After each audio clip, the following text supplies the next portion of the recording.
Le Burkina Faso entre dans le nucléaire avec un pari presque démesuré. Parti d'un réseau électrique plafonnant autour de 200 mégawatts, le pays vise désormais avec l'appui russe une centrale de 1200 mégawatts au cœur du Sahel. Ce saut brutal, 6 fois supérieur à la capacité actuelle, soulève une question centrale. Que se passe vraiment quand Ibrahim Traoré mise l'avenir énergétique entier du pays sur un seul projet? Entre promesses d'indépendance et vertiges financiers, une ligne de fracture historique est en train de se dessiner sous le regard inquiet mais fasciné du reste du Sahel. Le pari nucléaire ouvre une promesse précise: transformer un pays longtemps limité par l'instabilité énergétique en acteur capable de contrôler enfin son approvisionnement. La promesse centrale tient en 10 mots: accéder durablement à une énergie stable et prévisible, un objectif que le Burkina Faso poursuit depuis des décennies sans jamais l'atteindre. Pourtant, la portée de cette ambition dépasse largement la seule question de l'électricité. Elle redéfinit l'équilibre financier d'un État fragile, expose son économie à un investissement massif et engage un partenariat stratégique qui pourrait remodeler les rapports de force dans le Sahel. D'un autre côté, la réussite du projet pourrait libérer des milliers d'hôpitaux, d'écoles et de petites entreprises du cycle épuisant des coupures quotidiennes. C'est précisément là que surgit la micro-hook. Et si le véritable enjeu n'était pas la centrale elle-même, mais le basculement d'un pays entier vers un modèle énergétique inédit dans la région? Ce déplacement des attentes place la barre plus haut, amplifiant autant les espoirs que les risques. La révélation initiale tient en deux constats en net. La capacité énergétique actuelle du Burkina Faso tourne autour de 200 mégawatts, tandis que la centrale prévue ambitionne 200 mégawatts d'ici 2029. Ce décalage gigantesque, un facteur 6, annonce immédiatement l'ampleur de la rupture voulue par Ibrahim Traoré. Ce renversement ne naît pas d'un geste impulsif. Il résulte d'une chaîne d'événements resserrés, chacun poussant le pays un peu plus vers une décision radicale. Au début de 2025, les coupures quotidiennes paralysent les hôpitaux, les écoles et les entreprises, alimentant un sentiment d'impuissance généralisée.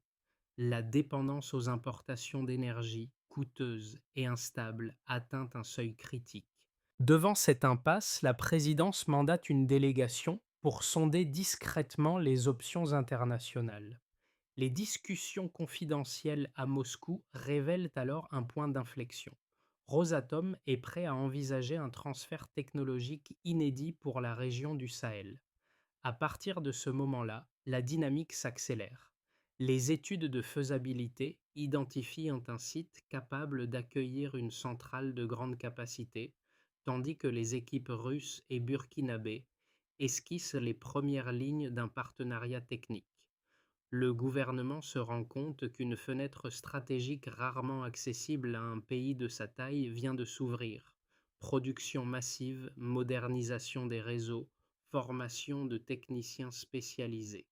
Les implications dépassent l'énergie pour toucher à la souveraineté, au positionnement géopolitique et au modèle de développement national. Ensuite, la cérémonie du 19 juin 2025 à Saint-Pétersbourg en marque le point de bascule. L'accord devient public, déclenchant une onde de réactions internationales. Certains y voient une audace salutaire, d'autres une dépendance nouvelle envers la Russie. Mais pour les partisans du projet, ce moment représente la première brique tangible d'une transition énergétique que beaucoup croyaient impossible. Ce mini-reveal rappelle une vérité simple: lorsqu'un pays atteint l'extrémité d'un modèle défaillant, chaque chaînon de la décision éclaire la logique de rupture. Pour comprendre les premières retombées du projet nucléaire, il faut revenir à ceux qui, sur le terrain, deviennent les figures silencieuses de cette transition. Parmi eux, Une ingénieure burkinabé récemment revenue d'un programme de formation en Russie raconte comment les premiers modules techniques ont été installés sur le site pressenti. Son témoignage, bref mais révélateur, insiste sur un point. Pour la première fois, les équipes locales participent directement à la conception d'une infrastructure énergétique majeure et non à sa simple maintenance. Cette implication précoce change le rapport au projet. Il ne se limite plus à une signature à l'étranger, mais s'incarne dans des compétences qui prennent racine dans le pays. Une autre perspective consiste à le glissement en cours. Dans un hôpital de Ouagadougou, le directeur explique que les coupures répétées perturbent encore les services, mais que l'annonce de la future centrale a déclenché un programme d'audit pour identifier les installations prioritaires à sécuriser. Les autorités anticipent et ajustent, réorientent.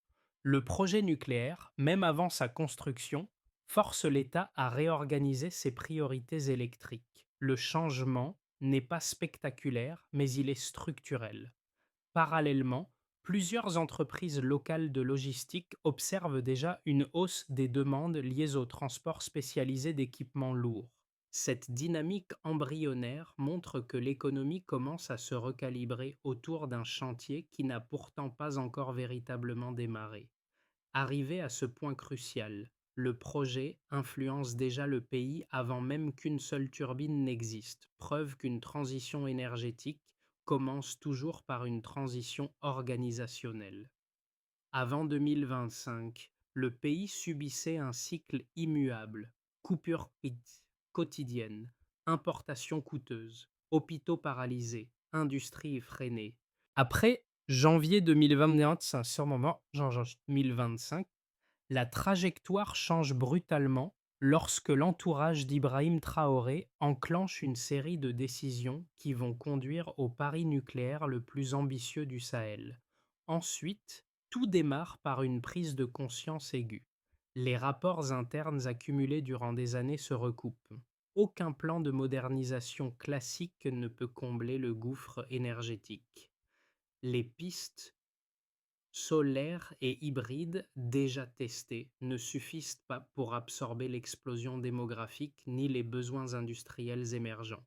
L'équipe présidentielle conclut qu'un choc technologique est devenu indispensable et surtout urgent. Activation. En janvier, une délégation technique part discrètement pour Moscou. Les discussions restent prudentes. Les interlocuteurs russes évaluent la faisabilité, explorent les sites possibles, estiment les infrastructures d'appui nécessaires. Les négociations doivent rester secrètes. Une fuite risquerait d'alimenter un front politique hostile ou d'attirer des pressions diplomatiques extérieures. Pourtant, au fil des semaines, la volonté politique s'affirme. Les deux parties identifient une opportunité stratégique réciproque. La Russie veut renforcer sa présence dans le Sahel et le Burkina Faso cherche un partenaire capable d'un transfert technologique massif. Parallèlement, les missions de terrain s'enchaînent. Les experts russes inspectent des zones potentiellement compatibles avec une centrale de grande puissance. Les ingénieurs burkinabés rassemblent les données hydrologiques, géotechniques et logistiques. Les premiers rapports internes arrivent, une installation de 200 MW serait non seulement possible, mais offrirait une marge de croissance suffisante pour alimenter tout le pays et éventuellement exporter vers les voisins. Climax. Le mois de mai marque une accélération soudaine. Les documents techniques convergent, les scénarios financiers se stabilisent et les équipes juridiques formalisent les engagements.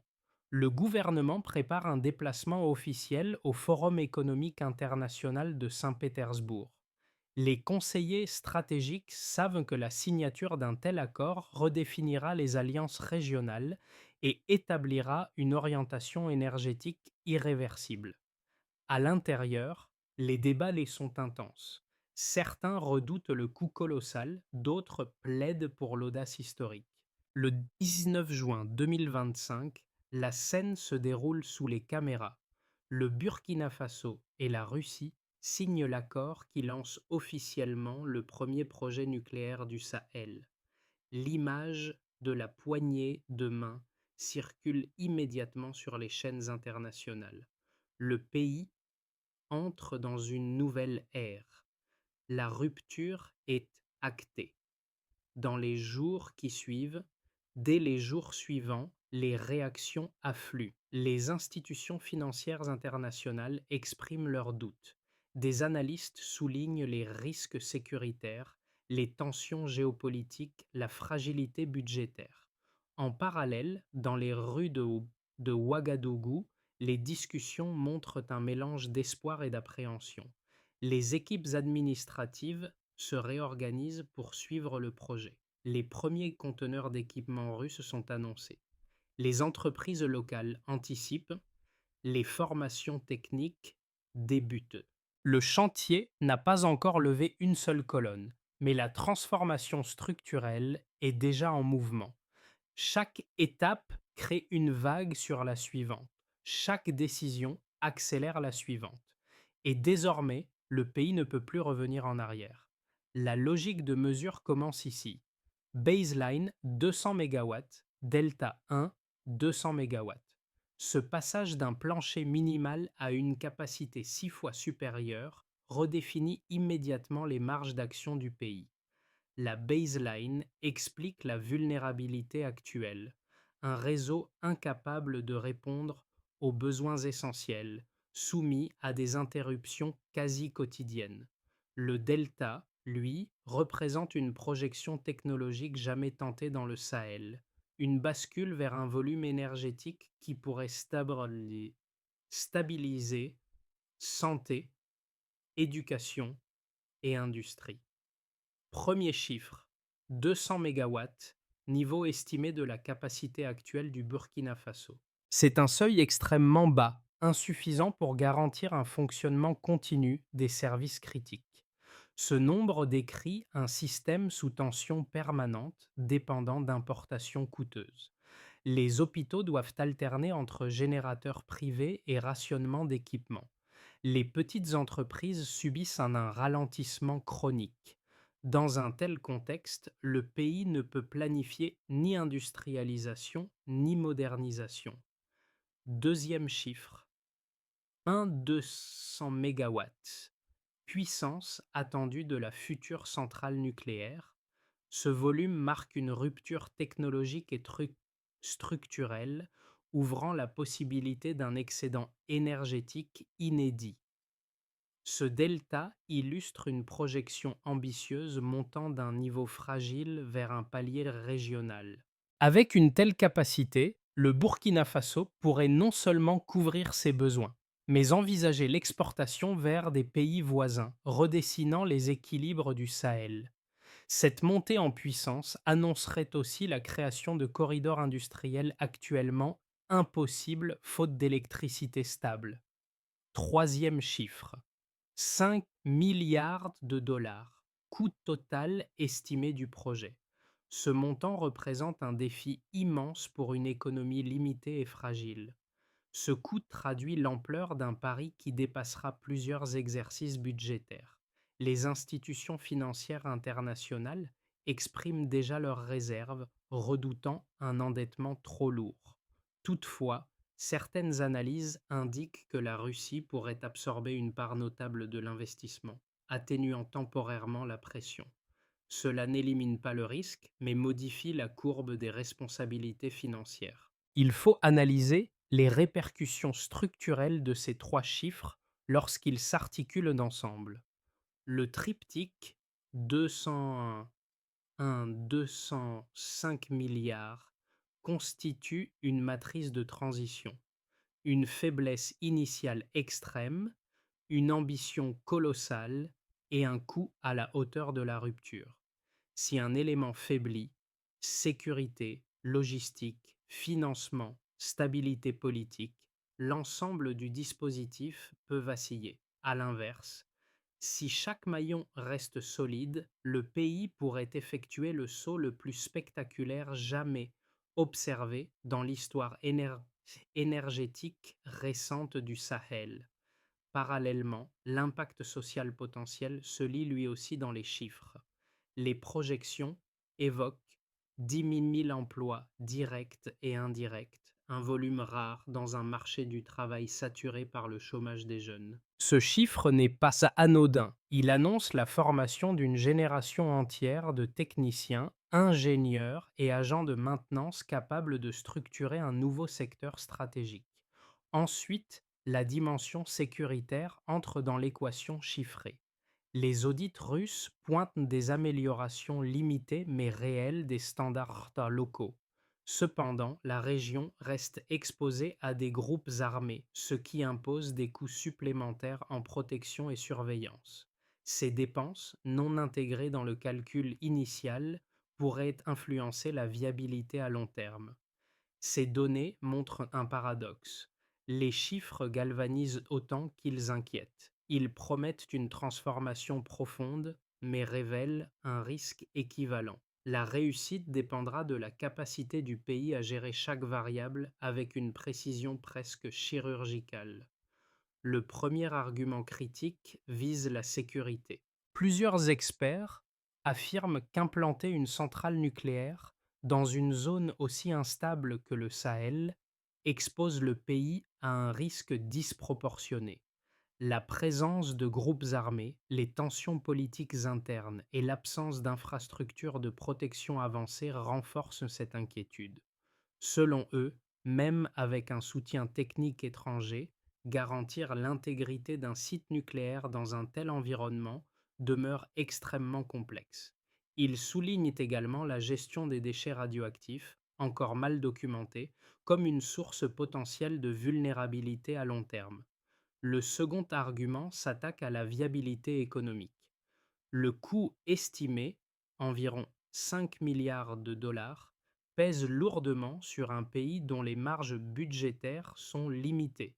Les institutions financières internationales expriment déjà des doutes sur la capacité du Burkina Faso à absorber un tel investissement sans compromettre la stabilité macroéconomique. Certains opposants soutiennent qu'une stratégie énergétique fondée sur le solaire et les renouvelables aurait été plus adaptée aux réalités climatiques locales, moins coûteuses et moins risquées. Ils redoutent qu'une dépendance accrue envers la Russie ne remplace simplement une dépendance ancienne par une nouvelle, sans véritable souveraineté énergétique. La réfutation s'appuie sur plusieurs éléments présents dans les données du projet. D'abord, le delta énergétique prévu, passage de 200 à 200 MW, représente une transformation impossible à obtenir avec les seules énergies renouvelables dans les délais nécessaires. Ensuite, les partenaires russes ont déjà initié des programmes de formation améliorant progressivement les standards locaux et créant une base de compétences nationales. Enfin, les premières livraisons d'équipements lourds et les audits de sécurité montrent que le projet n'est plus un simple concept, mais une infrastructure en construction, soutenue par un cadre technique réel. À partir de ce moment-là, la question n'est plus de savoir si les risques existent, mais si les bénéfices potentiels justifient leur gestion, ce que les données semblent indiquer, du moins à ce stade. Lorsque les premiers équipements russes franchissent la frontière burkinabé, le projet cesse d'être un accord signé à Saint-Pétersbourg pour devenir une réalité physique. Cette matérialisation change immédiatement la perception générale. Ce n'est plus une ambition lointaine, mais une structure en formation, portée publiquement par Ibrahim Traoré.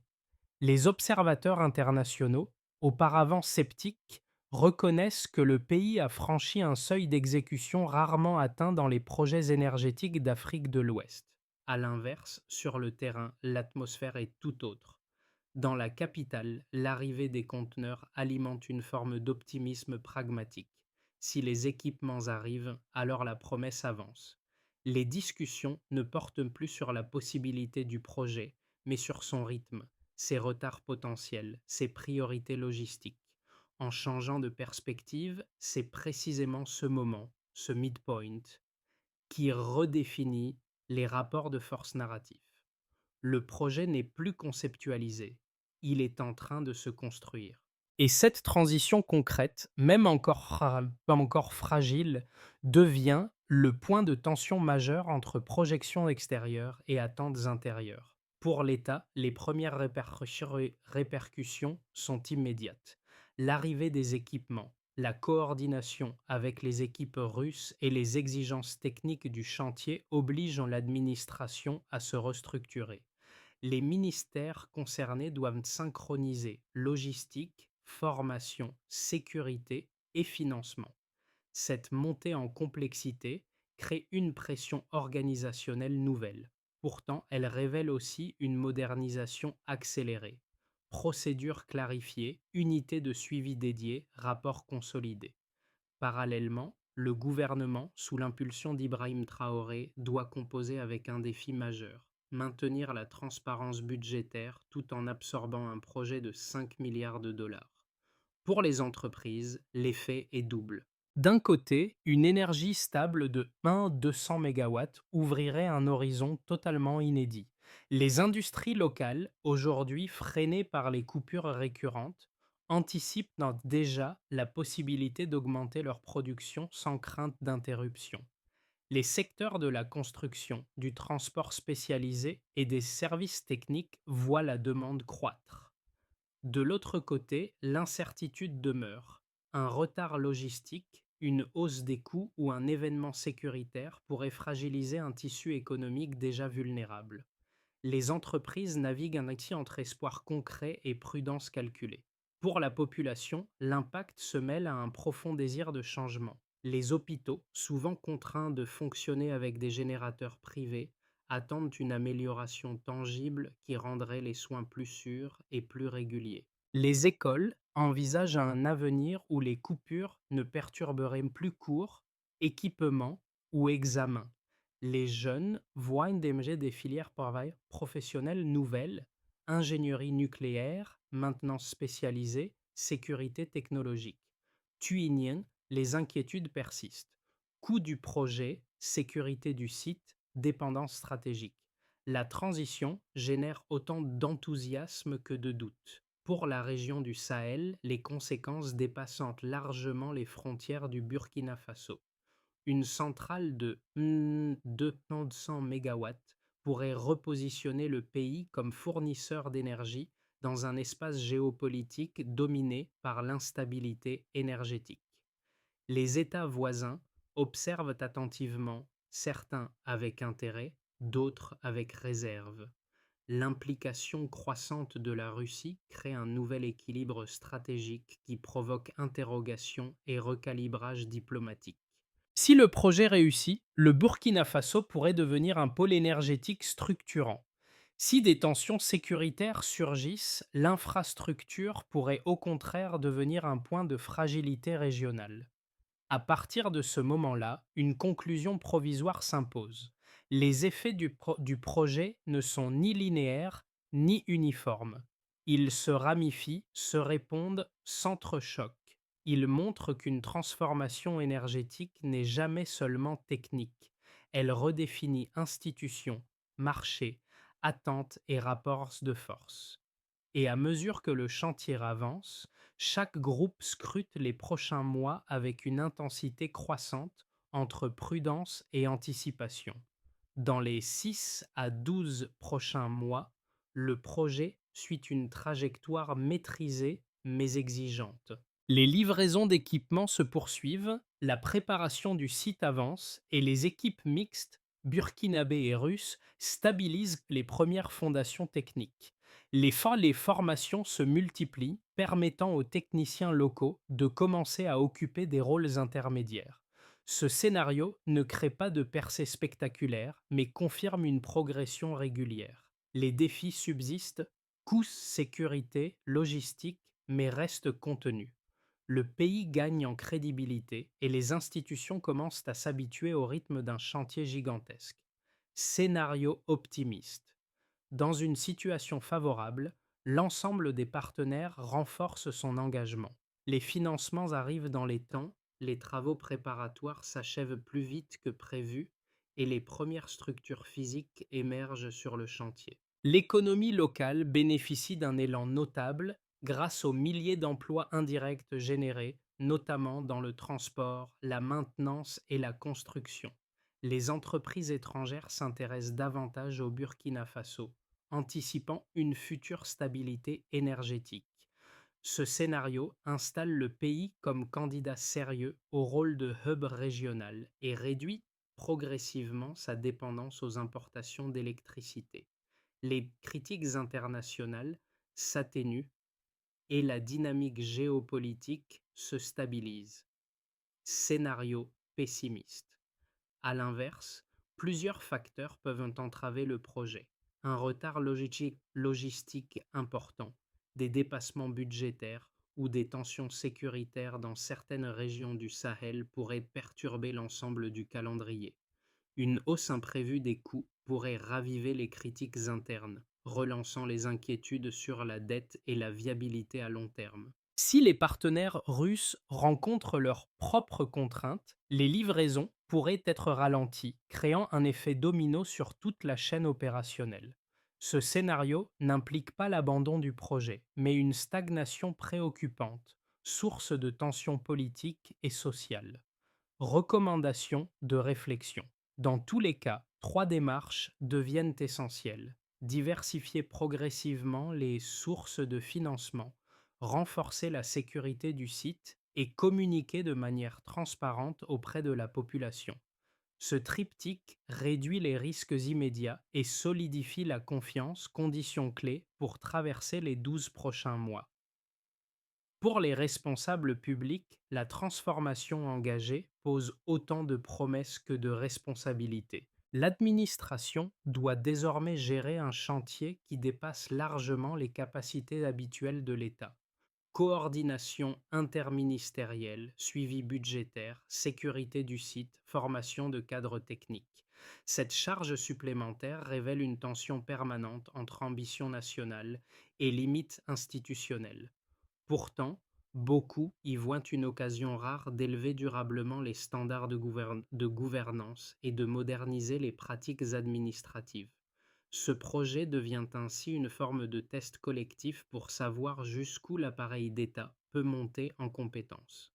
Pour les acteurs économiques, l'impact est à la fois concret et psychologique. Les entreprises locales imaginent enfin un avenir où la stabilité énergétique n'est plus un luxe, mais une base solide pour produire, investir et se développer. Le secteur de la construction, de la logistique et des services techniques enregistre déjà une hausse d'activité, preuve que le projet agit comme un aimant économique. Cependant, l'incertitude persiste. Un retard, une tension régionale ou un dépassement de coûts pourrait fragiliser des milliers d'emplois et refroidir les investisseurs étrangers. Les entrepreneurs oscillent entre prudence et ambition. Pour la population, la dimension humaine domine. Dans les hôpitaux, l'idée d'un accès continu à l'électricité signifie des soins plus sûrs, des interventions mieux planifiées et des équipements parfaitement opérationnels. Dans les écoles, cela évoque des salles éclairées, des outils numériques fonctionnels, un apprentissage régulier.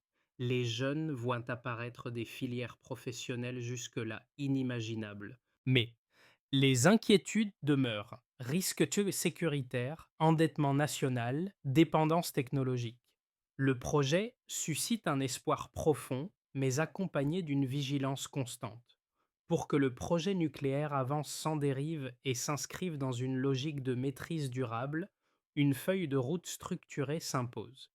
Elle repose sur 4 étapes, chacune liée à un indicateur mesurable permettant de suivre avec précision les progrès réalisés. Cette méthode, déjà évoquée dans les équipes proches d'Ibrahim Traoré, vise à réduire l'incertitude et à stabiliser les futures phases du chantier. Étape 1. Professionnalisation accélérée des compétences. Les programmes de formation doivent être intensifiés, notamment via des partenariats universitaires et techniques avec la Russie. L'indicateur de suivi repose sur le nombre de techniciens certifiés et la fréquence des sessions de formation. Plus et ce vivier augmente, plus la capacité d'autonomie nationale s'enracine. Étape 2: consolidation des infrastructures de soutien. La centrale ne fonctionnera que si les réseaux électriques et logistiques sont modernisés. Les mesures clés incluent la longueur des lignes nouvelles installées, le taux de fiabilité du réseau et la capacité de gestion des pics de demande. Chaque amélioration renforce la cohérence globale du système. Étape 3: renforcement de la gouvernance et du contrôle financier. Une structure dédiée doit être instituée pour surveiller budget, risques et délais. Les rapports trimestriels publics et les audits indépendants constituent les critères centraux. La transparence financière est essentielle pour conserver la confiance internationale et nationale. Étape 4: sécurisation du site et des infrastructures connexes. Dans une région fragile, la protection reste un pilier déterminant. Les audits de sécurité, les exercices de simulation de crise et la coordination militaire servent d'indicateurs. Une amélioration constante de ces paramètres garantit la viabilité du projet à long terme. À partir de ce moment-là, la réussite dépendra de la cohérence entre ces étapes et de la capacité du pays à maintenir leur progression. L'image de l'ingénieur rencontré plus tôt, celle qui découvrait les premiers modules techniques arrivés sur le site, revient comme un fil rouge de cette transition. Son témoignage, simple mais déterminant, montrait comment un projet national peut prendre forme à travers les gestes concrets de ceux qui le construisent jour après jour. Aujourd'hui, cette même scène résonne différemment. Elle incarne une population qui s'approprie une ambition longtemps jugée inaccessible. Sous l'impulsion d'Ibrahim Traoré, le Burkina Faso s'est lancé dans une entreprise que beaucoup pensaient irréalisable. Les défis sont toujours là: sécurité fragile, risques financiers, pression géopolitique. Mais à travers les regards de ces premiers techniciens, on perçoit aussi une volonté nouvelle, celle de participer activement à un futur énergétique qui ne dépend plus entièrement des autres. Une lumière peut surgir des choix courageux. Cette inflexion symbolique éclaire toute la démarche. La transition ne se joue pas seulement dans les accords internationaux, mais dans la capacité d'un pays à transformer ses compétences, ses attentes et son destin. Et si cette énergie nouvelle finit par irriguer le Sahel, c'est bien parce qu'elle aura d'abord pris racine dans les mains et l'espoir de ceux qui la portent. À ce stade, le projet nucléaire dépasse largement le cadre technique pour devenir un symbole social et même culturel. Il cristallise les espoirs d'un pays longtemps freiné par les coupures d'électricité, tout en soulevant des questions légitimes sur les choix énergétiques du Sahel. Dans les discussions quotidiennes, on voit apparaître un mélange d'enthousiasme prudent, de curiosité et de vigilance. Cette diversité d'opinions montre qu'un projet national n'existe jamais seul. Il vit à travers la manière dont chacun l'interprète, le questionne et l'observe. C'est pourquoi l'un des gestes les plus utiles reste simple: s'informer, comparer les sources, comprendre les enjeux énergétiques, économiques et sécuritaires. Ri Kondong Chiaset Hongtin Maklak Vadatio, la transition devient plus stable, plus inclusive et plus résistante aux rumeurs. Alors, une question demeure encore ouverte, et elle vous appartient. Comment imaginez-vous l'avenir énergétique de l'Afrique de l'Ouest et quelle place un projet comme celui-ci devrait-il occuper dans cette vision collective?